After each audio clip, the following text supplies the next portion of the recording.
take one to the devil. What's going on? There's a man up there.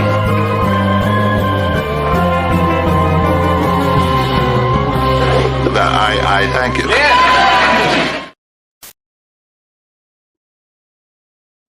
Step into the bizarre world of the Munsters with our new Death by Stereo series, TerrorVision.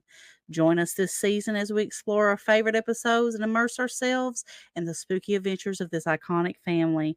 I'm Candace, and I want to welcome you to our look at the Munsters with Memories from Mockingbird Lane. So before I begin, I want to go ahead and welcome my co-host for the series, my husband Chris, or better known as Crater. Hey, Chris. Hey. Hey, this is our third episode. We've got some pretty good episodes, I think, that we're going to talk about. Mm-hmm. So I'm excited for this one. So we got 3 episodes that we're going to be talking about. Out Munster, Eddie's nickname, and the Fergosi Emerald. So are you ready to get into it? Yeah, absolutely. I think that we should probably get into Out Munster first, because it's like the first of, it comes before the other ones. But I'm just going to tell a little bit about the episode, like what episode is it and what season it's from and who directed it and when it was aired and stuff like that. So Out Munster is from season 1. It's episode 26 and it aired on March 18th, 1965. And it was directed by Joseph Pevney. Now, this is a very interesting episode of the Munsters, don't you think? Yeah, I really like this one. And whenever I think of Munsters episodes, like in particular, this is one of the ones that stand out to me the most. And it's funny I use that terminology, stand out, because the band in this episode are called the Standells. Yeah. And they're a lot like the Beatles. I mean, I guess it's. Yeah. Now they are, because they are a real band, if I remember correctly. They are. So, but there is a part which I will get into that, but I just wanted to mention that right away about the band and this feature is called the Standells. So there's a lot to talk about when it comes to that.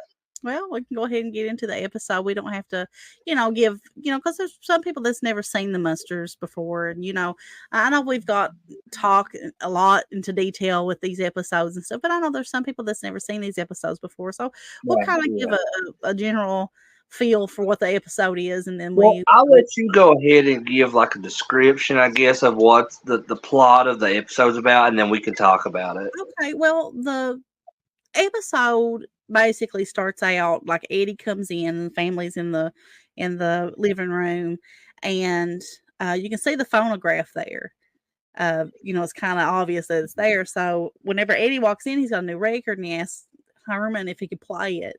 And whenever he does and he puts it in there, Herman's like, yeah, go ahead, son.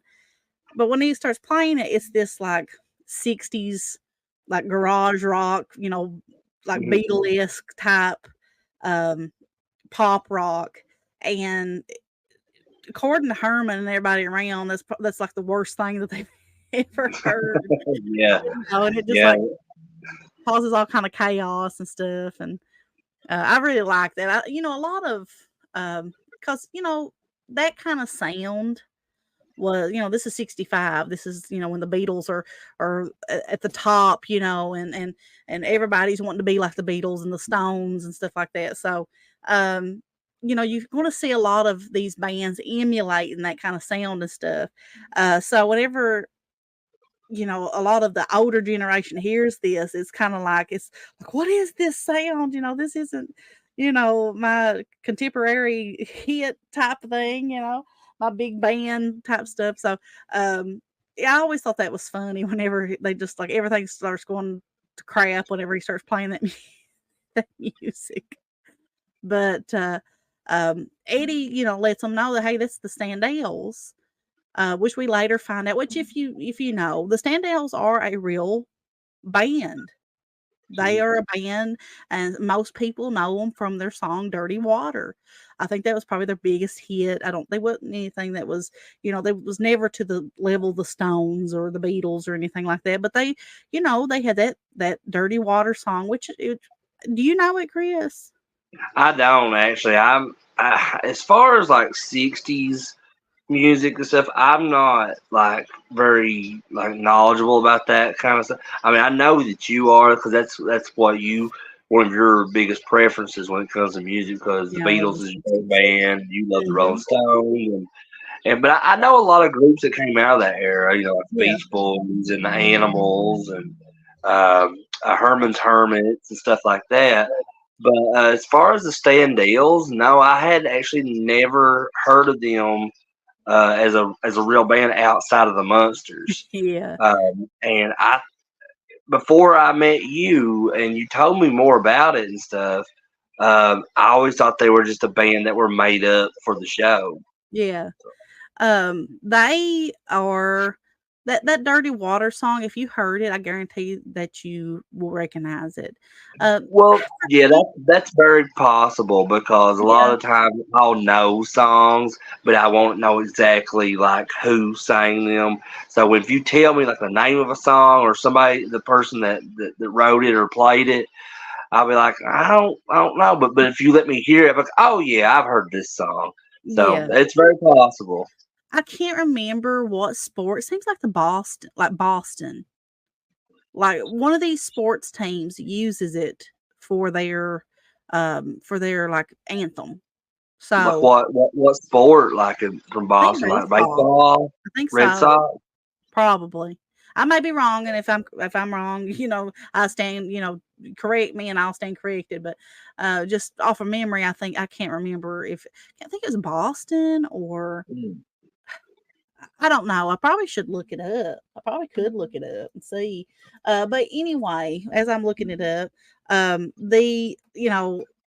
it shoots to um like in this office and stuff, and you see the group, the Standells there, and their manager or whatever is like, he's wanting to find a place for them to crash Yeah. for the weekend.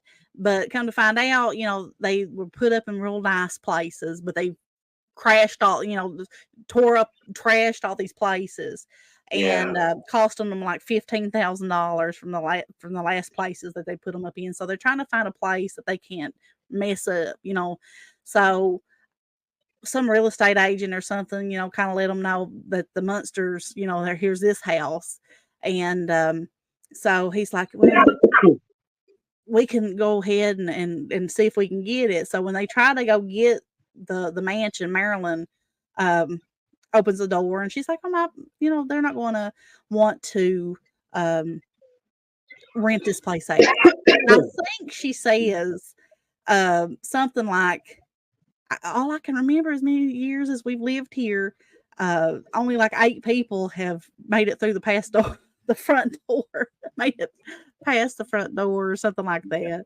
And he at first offers her like $500, and then after she's like kind of blowing him off, he says $1,500, and he gives her a card and leaves. And Lily and Herman, Marilyn's like, he keeps on calling and all this stuff. Well, basically, the family agrees to let these Standells come and have their house for the weekend, while the manager puts them up in a nice hotel. He pays for it. Gets this real fancy hotel, lets the family, puts them up there for the weekend while the Standells take their house. And the thing is that Lily and Herman and everybody, the family doesn't know who is going to be in their house. They don't know, like Herman says, it must be some like visiting politician or something like that. So they don't know it's the Standells. But we're introduced to the Standells at the beginning of the episode, from Eddie playing the record and stuff, and they didn't like it. So when they get to this hotel, it's really nice. It's got, bellboys and all that good stuff, but it's so nice and so clean. They hate it.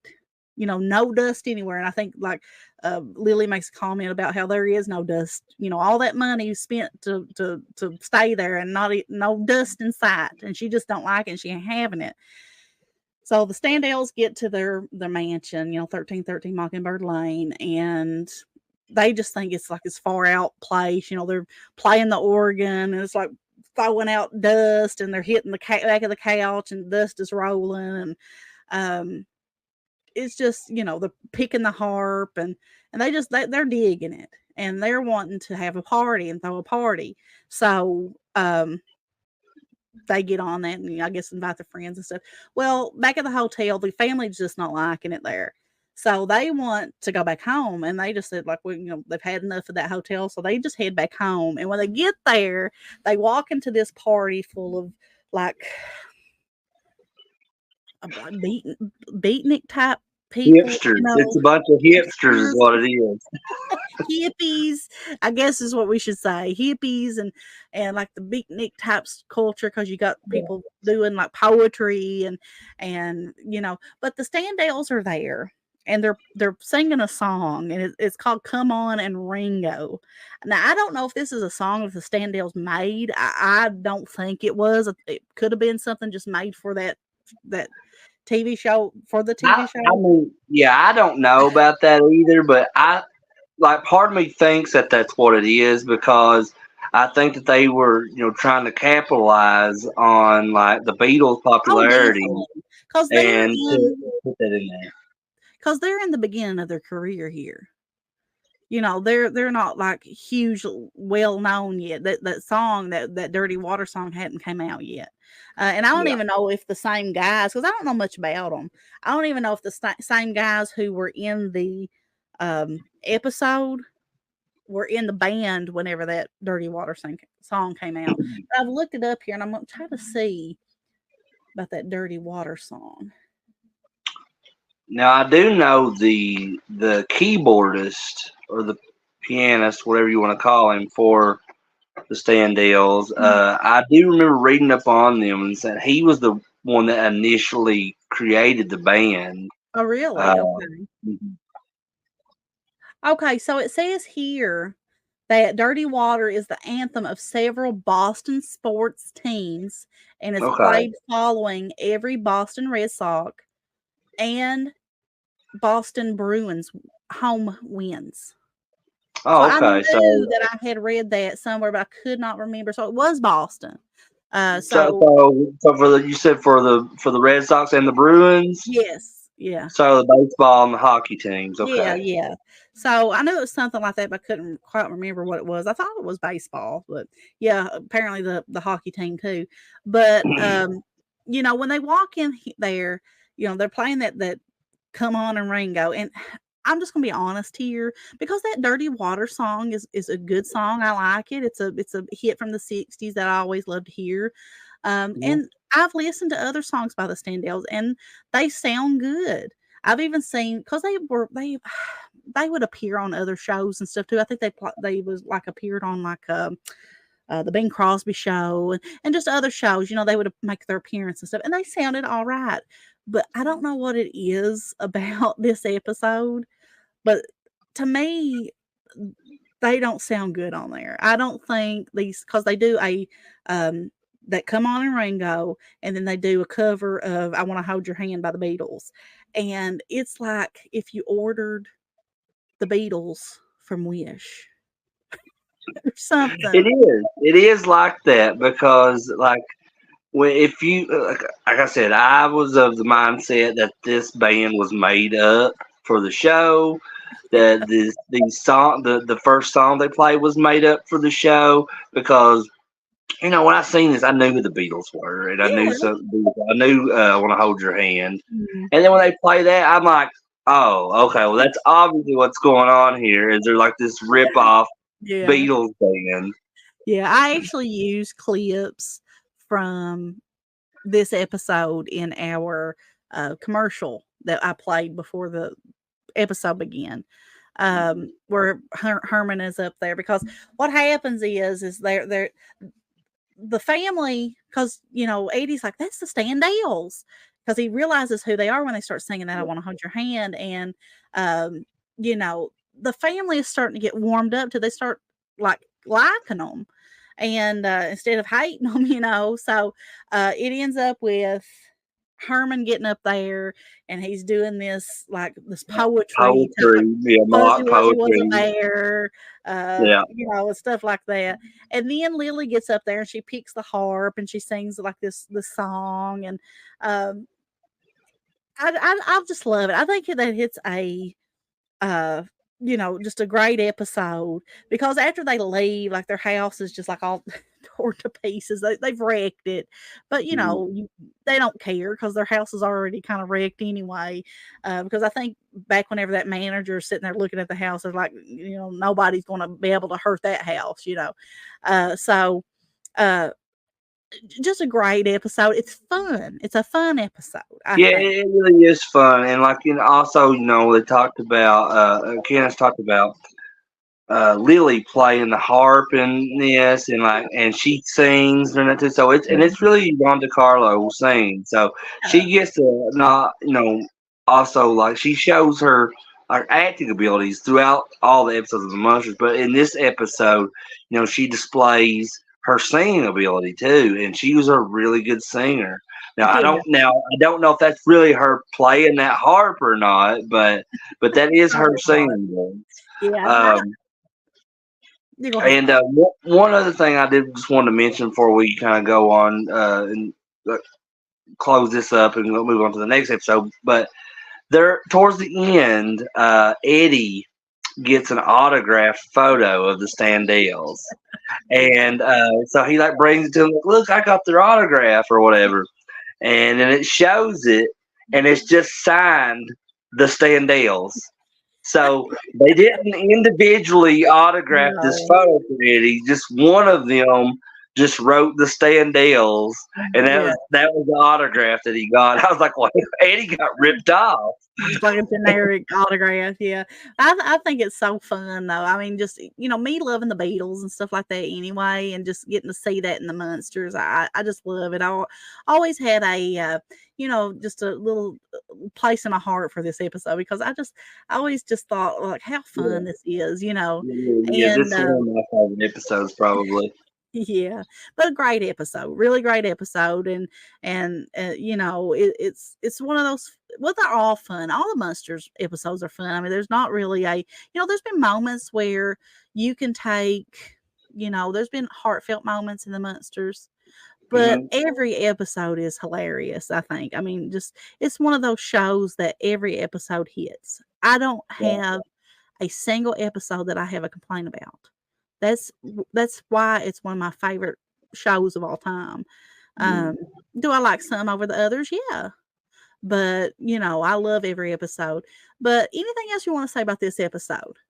Not really. I mean, I just kind of I said what I wanted to say mostly about it, just because I really like it. And you said a lot of stuff that was already on my mind. So, I mean, you basically just covered the whole episode. And if anybody's never seen it, I mean, why not if you're a Munsters fan? Because this is one of the best episodes in my opinion. Yeah. So the next episode is from season 1 as well, and it's episode 19. It's called Eddie's Nickname. And I love this episode. Yeah, go ahead. Give me just 1 second. I was going to say that I do love this episode so much as well, and just for a variety of reasons, but I'll let you go cover that first. Okay. But this episode aired on January the 28th, 1965. So this one actually aired before the Out Munster. Out Munster was episode 26. This one's episode 19. And it was also directed by Joseph Pevney. Joseph Pevney. So it's another episode directed by him. But this episode, because Chris has stated before, I've stated it before, we love Paul Lynde. So we love him whenever he appears in the Munsters. And this is his third and final appearance as Dr. Dudley. Because there's a plot hole with his character in this episode too. And I did a little bit of research on this to make sure that it was a goof, and it is. And that's in the previous episode with Paul Lynde as Dr. Dudley. He's struggling to see around the room and stuff without his glasses. So when he takes his glasses off, he can't hardly see. In this episode, he doesn't have the glasses on, and he can see perfectly. Yeah, he wears the glasses, but he'll take them off and lay them down, and he'll go and do stuff. But like I said, this is his third and final appearance as Dr. Dudley. The fourth appearance of Dr. Dudley is played by Dom DeLuise in Just Another Pretty Face. The episode Just Another Pretty Face, which was recorded the year after. But this episode is, to me, I love this episode. And, Paul Lynn does make it, extra special that he is in it. But basically what happens is Eddie comes home from school and he's mad, and Herman's not paying him any attention, and he says he's never going to go back to school, and going to find out it's because kids have been picking on him. They got him a new nickname that he just doesn't like. And when Herman, tries to get it out of him, when Lily, finally makes him go upstairs and, see what's wrong with Eddie. Because like I said, he wasn't paying him any attention. He learns that the kids are calling him Shorty, and he just doesn't like that. He's like, I don't want to go back to school. They're calling me Shorty. And so, Grandpa and just all the antics that he does and the, trying to fix everything. He gives him this potion that's supposed to make him, it's like a magic, kind of like a milkshake concoction that is supposed to make him grow 6 inches overnight. Yeah. But, in Grandpa fashion, it doesn't work. It does. Well, I mean, he didn't lie. He did grow 6 inches, but it wasn't in his height. Not in his height. No, it was his beard. He grew a beard. He grew a 6-inch beard instead of growing 6 inches in height. And, this is just causing all kinds of trouble for Eddie. And, the family's perplexed of what they're going to do to get it, taken care of. And which takes us to Dr. Dudley, takes us to the Paul Lynn's character. And, it's so funny because his nurse comes in there and she asks Dr. Dudley, who's sitting at his desk, if he's just mentally prepared for his next patient. He's like, looks at her and is like, well, who was Mr. Munster and son? And he's like, you mean to tell me that Mr. Munster had the nerve to have a son, to have a child? And, he goes on to ask the nurse, well, what does he look like? Does he look like Herman, And whenever he goes, like Chris said, he takes his glasses off and lays them down. He walks perfectly fine without his glasses, and he pulls back this picture. It's got a hole in the wall, and he looks out through it without his glasses on. And he can see that Herman and Eddie is sitting out in the waiting room, and he's got a bag on his head. So he's just like nervous about when he's coming in. So he goes and takes some tranquilizers.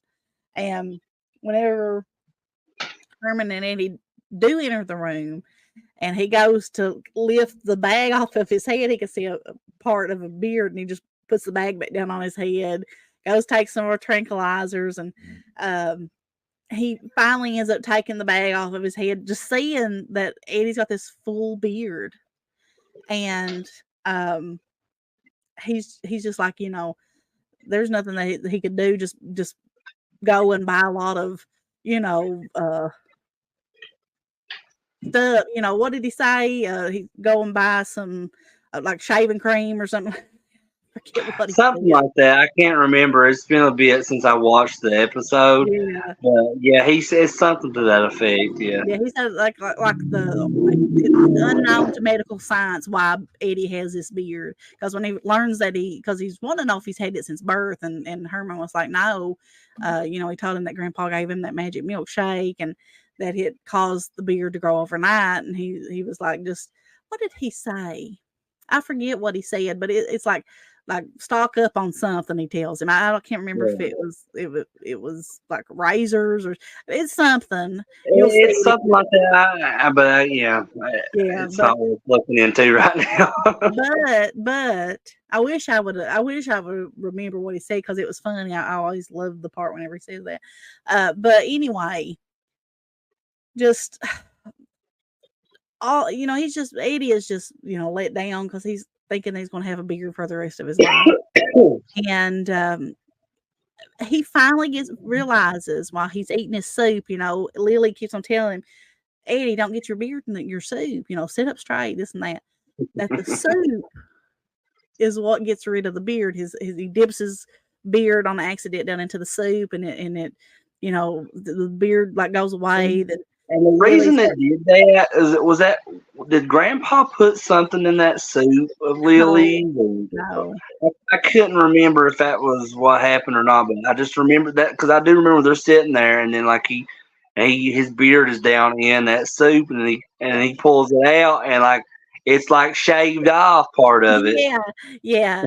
And Lily just because Grandpa didn't know he was going to do that either. But whenever Lily dips that towel down in it and wipes Eddie's face, it just disappears. So he's elated, he's happy, because before that, when they were sitting at the dinner table eating, and he still had the beard. One of them, I think it was it was Herman. He said that I think he said Dr. Dudley might have said it. I can't remember. Said that Eddie would have a new nickname when he went to school, and it was like Fuzzy or something like that. And Eddie's like, that's worse. Something like that. But I remember what Dr. Dudley said now. He said for that there was no, the condition, whatever it is that he's going through, that made him grow the beard is unknown to any kind of science, medical science, and for him to stock up on a lifetime supply of paper bags. That's what he said. Paper bags. I guess to put over his head. Yeah, for some reason I was thinking he said like shaving cream and razors, but now that you mentioned the paper bag thing, I do remember that now. That's what he said, the whole paper bag thing, and I always thought that was like Paul Lynde can deliver lines. I mean, he's just so funny. Yeah. I absolutely love Paul Lynde. He's one of my favorite actors from that time period. I love him in Bewitched. I love Bewitched. And, Uncle Arthur, his character in Bewitched, is really one of the main reasons why I loved Bewitched so much. I mean, he's just hilarious. I love the episodes that he's in that. So, I could talk about Paul Lynde all day. But anyway, this episode is really funny. I love this episode. It's one that I always, whenever it would come on TV or when I was watching, episodes on DVD or something like that, or streaming. I always enjoyed when it came on. It was one that I always, stopped and watched and loved. But just a great episode. That's a really good episode. And if I could make a list of top 10 episodes for somebody who's never seen the Munsters, that's one I would put on there, I think, because I just think it's hilarious. I agree, and I like it a lot because I love the episodes when they focus on Eddie, because Eddie probably is my favorite character on the whole show. And go ahead. And it just looks really funny to me, because you see a little kid like that with a big beard, so it's it's comical straight away when you see that. And it's another one, like I said in the previous episode, we talked about Out Munster. Eddie's nickname is always one of those first episodes I always think of when someone asks me about my favorite episodes of the Munsters. Yeah. I love all these episodes that we've talked about so far. The next one is one of my all-time favorites, though. It's in my top 5 favorite episodes of all time. And whenever I meet a Munster fan, it's one that I always bring up first thing. But this episode, again, great episode. It's one that I will always recommend to somebody who's never seen the Munsters. And you don't really run into a lot of people who've not seen the Munsters, but a lot of the younger generation, you will, meet some people who didn't grow up watching the Munsters. Me and Chris, which I did. I did grow up watching the Munsters. Nick at Night. But after I met you, though, I really appreciate it more than I ever had, because I know because of how fond you are of it. It's probably one of your favorite shows of all time. Definitely. And so you gave me a newfound appreciation for the show, and I looked at it in a lot of ways I had not looked at it before. So And then in the last episode that we're talking about today, on today's episode, which is going to be the Fergosi Emerald, I believe is the name of the episode. Now, out of these 3 that we have covered on this episode, this one may be my favorite out of the 3. It is mine. I absolutely love it. Anything else you want to say about Eddie's nickname? No, I think we've covered that enough. It's pretty straightforward with that Yeah, yeah. episode. Yeah, because I know that we kind of in the previous episodes we kind of get really into detail about some of these episodes, Mm. but I'm thinking, me and Chris talked about it was like, some people have not seen these episodes yet. So, Right, yeah. if you've So we seen we the want to episode, leave a little yeah, bit of mystery to them. if you've seen the episodes, then you'll know what's going on in them, anyway. Hmm. But if you've not seen them, we don't want to give too much detail. I mean, which we do. We kind of go from beginning to end, but we kind of give just the gist of it, and I think that's what we're trying to focus on Yeah, doing right. we're trying to be a little bit more vague, so we Yeah, want to be fair to people that haven't seen these episodes, but which I'm not sure why you would be watching these our series if you haven't seen those episodes. yeah. That would be kind of ironic in its own Well, way.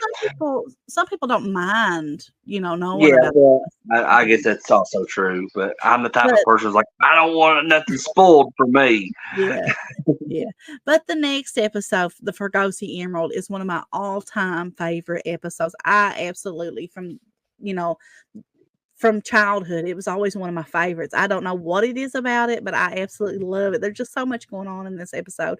It's from the second season, episode 21, and it aired on Mhm. February 10th, 1966. And this is a Ezra Stone directed episode. And I'm getting tongue tied. Ezra Stone was a really good director whenever it came to the Munsters because he did a lot of them. If you watch the Munsters, you'll see him coming up as the director on a lot of these episodes. But this episode is just extra special to me. I don't know what it is about it, but I've always loved it.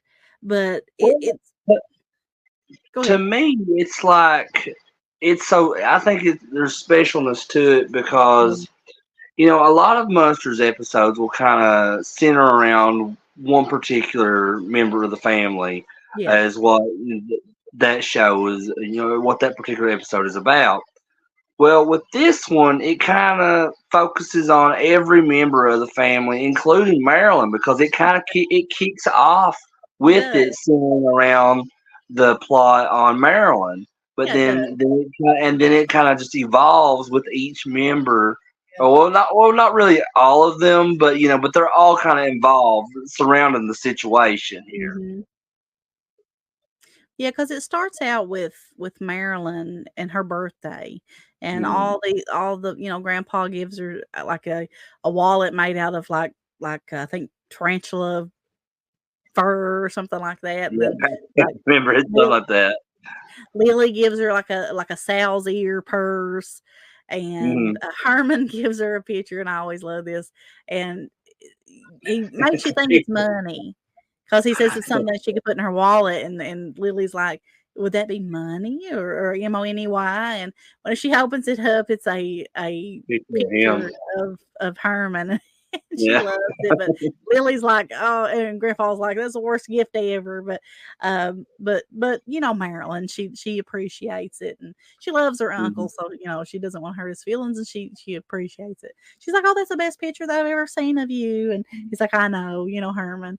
But when she gets to Eddie's gift and opens it up, it's a ring, and all the family are like oohing and awing over it. And Eddie, she told Eddie, she's like, you didn't have to spend your allowance on me on buying me a birthday gift. And he's like, well, I did, and I found it up in the attic. And Yeah. whenever everybody's like, in awe of this ring is a big, beautiful emerald ring, and but whenever Grandpa sees it, you just see like him just like, look, it's a Fergosi Emerald, and he just passes out. And it come to find out this is a cursed ring that he had won off Jack the Ripper in I Yeah. think a poker game or a card game or something like Yeah, it's like I think he says a poker game. Yeah. that. And it brings a curse. It brings bad luck to anybody who wears the ring.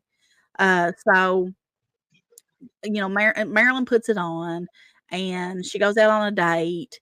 And Herman all along is not believing that this curse exists. He's like, this is just you know hoo-ha, is not, it's not real. So he's not believing it, but Grandpa's trying to convince him that it's real. But when Marilyn comes in from her date, she's all dirty, and her hair's all messed up. She's got like black, dirt on her, and her date just was a disaster. So she takes off the ring, and Herman's like, I don't believe in this curse, and I'll prove it. The next person who's going to wear it, is a strong, brave person or whatever, and he, gets Lily to wear it the next day. So she wears it the next day, and everything starts going wrong. Her oatmeal gets hard, and her popovers start popping and shooting out the window and hitting everybody. But when she takes it off, the popovers stop popping. But when she puts it back on, they start popping again. And it goes downhill from there. And then she just gets to the point where, she's like, I'm taking this ring off. Herman didn't want her to take it off. He still wouldn't believe. He's still being stubborn, saying that it wasn't, true. And so she steps her foot down, and she's like, I'm not wearing this. And she gives it to Herman, and he's like, the next person that's going to wear this ring, I'll prove it. It's still not, the curse is still not real. The next person that's going to wear it is strong and brave and this and that. Then I love it whenever Lily runs over and grabs Eddie, and she said, not my baby. He's not my baby. And Herman says, I was talking about me. And she's like, oh, okay. So then it goes to Herman putting it on his ring, his pinky finger, and it gets stuck on there. And then the hot water heater falls down. Because he was like, Fergosi Emerald curse, he like calls out this curse, and all of a sudden the hot water heater falls out of the wall and starts spewing water everywhere. And this is something, I don't know if you caught this or not, Chris, but there is a scene there when that hot water heater falls down and all this water starts gushing out of it, where Herman finally realizes that the curse is real. And he gets up and he's trying to take that ring off of his finger. And this water's gushing all over the place, all over the kitchen. And he grabs it and he jerks it, trying to act like it's stuck. But the ring actually comes off in his hand and falls. And there's no ring there anymore. He made a boo-boo. I didn't notice that. And the ring actually slips off his finger and falls. But he's still having to act like that ring is there, for Gwen is still having to act like. So then Grandpa's like, let me try it. And he's trying to get it. And he's acting like he's trying to pull the ring off his finger. They're realizing, I guess, that ring isn't there anymore. Then Lily's trying to get it. And next shot, it shoots away, then it shows his hands going up into like a cabinet where all the dishes and stuff's falling, and the ring's there again. But yeah, that ring actually fell off. No, I had not even noticed that. I've seen that episode several times, and I've never noticed that. Yeah, next time you watch the episode, look for that, because I had seen it all my life, and then just one day randomly I was sitting there watching it and noticed it. So, I never noticed it either until not long ago. But then you got where Herman is put in the middle of a roped off area. Says bad luck. Don't come around him. He's got bad luck. And it just goes, more chaos from there. Everything starts breaking still. And so they find out that like the curse can only be removed by a living member of that Fergosi family. By a descendant of the Fergosi family. Yeah. So they find out that the last of this Fergosi family lives in, I think, Detroit, and he runs like a motor company, like the Fergosi Motors. And when they go his name is Henry Fergosi. Henry J. Fergosi, and I thought that was like a play on Henry Ford, like Ford Motors. But I looked that up, and I couldn't find anything if that was a linked reference or anything. But That's just what I thought in my own mind. Yeah. Now that guy that plays that Henry J. Fergosi, that's Paul Reed. He actually played the captain on Car 54. Where Are You? Yeah. You know, and I Well, thought he that was was on there with Fred Gwynn and Al Al Lewis, which Lewis. is Yeah. Herman and So Grandpa. yeah, that's the captain from Car 54. But when the family goes there, you know, he's like this big old head of, you know, you wouldn't think that he was anything. You know, he's just this big old straight laced, you know, head over this motor company, this automobile company, and you know, they're just, you know, telling them, you know, that they need to get this curse removed. But finally, you realize, and it comes to be that this Henry J. Fergosi, he's just like them, because he's got like this compartment in his office that opens up, and he takes them into it, and there's like a big cauldron and all kinds of stuff, and his whole demeanor changes. He's just like up and over, and he's like steering this big pot of stuff, and he breaks the curse, you know. And then Herman asks him to make him some chocolate chip cookies in that cauldron. They just kind of look at him, but then it shoots like to the family back at home, and Marilyn's showing off the ring. It's no longer cursed or anything like that. And you know, it's got a good end, and I really love the end of that whole episode. Though is so hilarious, and like I said, it's one of the first episodes that I always suggest to people if they've never watched the Munsters before, or if they're wanting to, you know, have a playlist of Munster episodes to watch. That's one that I always love to tell people about, because it's just so funny. I love it. Yeah, and now while you said it does have a good ending, it has a good ending in in relation to the Fergosi Emerald, because that curse is broken. Yeah. But then there is something else that is discovered in the attic as well. Yeah. And I can't remember exactly what it was. Some other kind of piece of jewelry, it seems like too, but it was also supposedly cursed according to Grandpa. Yeah, it's just, you know, it's ends in typical Munster fashion. You know, there's always something else that's going on. There's always something, yeah. Yeah, but that's a great episode. I love it. I love all these episodes. Like I said, there's not a bad episode, not even one bad episode of the Munsters, I don't think. Yeah, and out of those three, like the Fergosi Emerald is definitely my favorite out of those two, just because. Yeah. I mean, and we didn't go into a lot of detail. Like I said, we were trying to be vague about some of the descriptions here, in case you haven't seen these, and you just hear this description that we've given, and you can go check out the full episode yourself and be like, "Oh, that sounds interesting. Let's see what's going on there," because this one is completely wacky.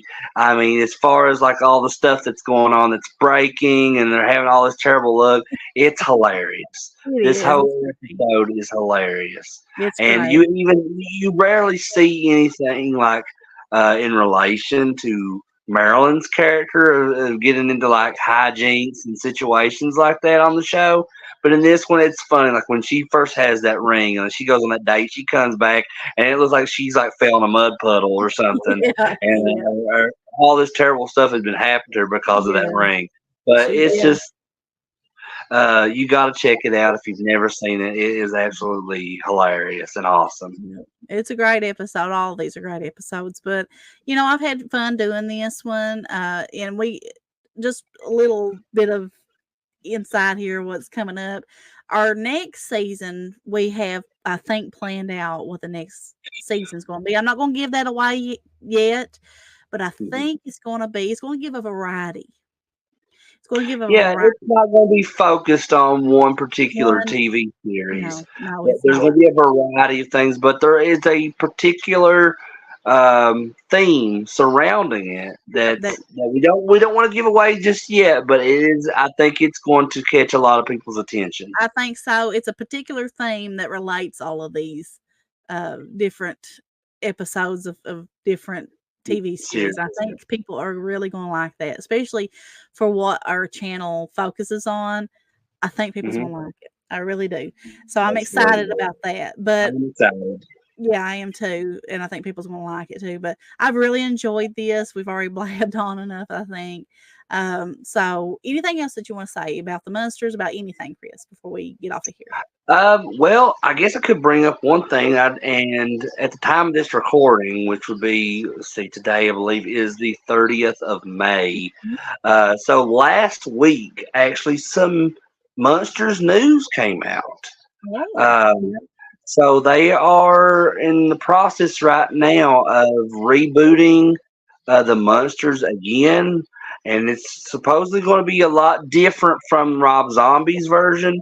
The title, the working title at least right now for this film is called 1313, and it's being done by James Wan of all people. Well, who did the Conjuring films, who did Dead Silence, he worked on some of the Saw films.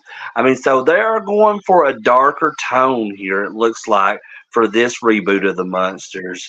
And James Wan connected to that.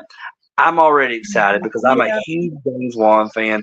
I know Candace likes a lot of his stuff, like Dead Silence, and my brother-in-law CJ, he loves James Wan's film. So yeah, I'm excited for more news for this to come out. I am too. That sounds like good news to me. You know, I could hop on board with this one. I really could. But I've really enjoyed this, and I just want to say, if you've watched this and you've enjoyed our stuff, we really appreciate those thumbs up and subscribe if you're not subscribed. Like, what you see. Subscribe. And click that bell if you want to get notifications. Give us a comment. If you support us in any way, we appreciate it so much. You don't even know how much we are so appreciative of any support that we get. So if you watched this, thank you so much, guys. Whether you're listening to us by podcast or watching us here on YouTube, thank you, guys. But I've enjoyed it, and I can't wait to do another one. I can't wait to do a lot of things that we have planned. But guys, I'm Candace with Death by Stereo Podcast, and this is my husband, Chris.